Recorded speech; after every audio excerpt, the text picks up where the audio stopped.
এটা আমার এই যে পুরুষ ফুল গাছ, কি সুন্দর কলি আসছে, কিছু ফুল ফুটেছে। যখন পুরো গাছটা ফুল ফুটবে তখন গাছটা লাল হয়ে থাকবে।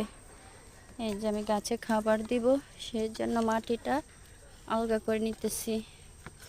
এই যে যত ধরো বন আছে সব পরিষ্কার করে নিতে হয়, নাইতে গাছের পুষ্টি সব খেয়ে ফেলে।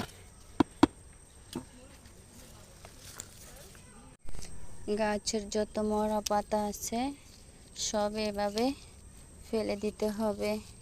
ফুল ফুটে যে কুঁড়ি আছে এই কুঁড়িও কেটে ফেলে দিতে হবে, তা না হলে এখান থেকে বর্ষাকাল ফাঙ্গিসাইড হয়ে গাছে পোকা হয়ে আক্রমণ হতে পারে।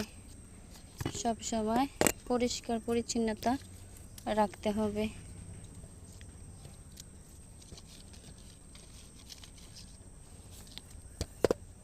যে গাছের গোড়াটা আলগা করে দিব।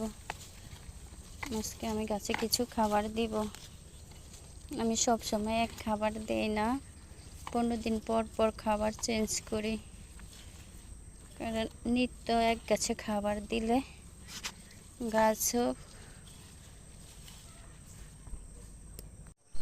গাছে খাবার দিব। সেই জন্য সব গাছে গোড়ার মাটি আলগা করে নিয়েছি।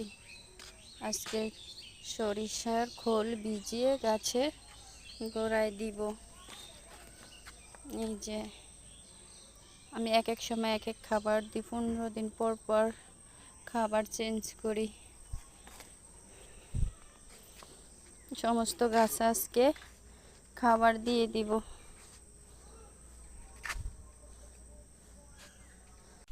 আমি এই ডাব্বার ভিতরে সরিষার খোল ভিজিয়ে 8-10 দিন ভিজিয়ে রেখেছি।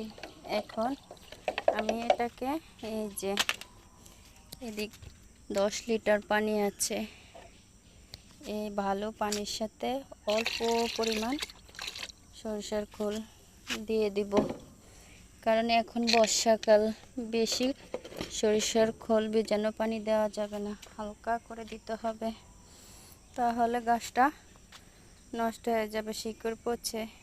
এটা হচ্ছে গাছের হরলিক্স খাবার। এই খাবারটা দিলে, সরিষা ভেজানো খাবারটা দিলে গাছ দ্রুত বড় হয়। ভিজা অবস্থা কখনো খাবার দিবেন না।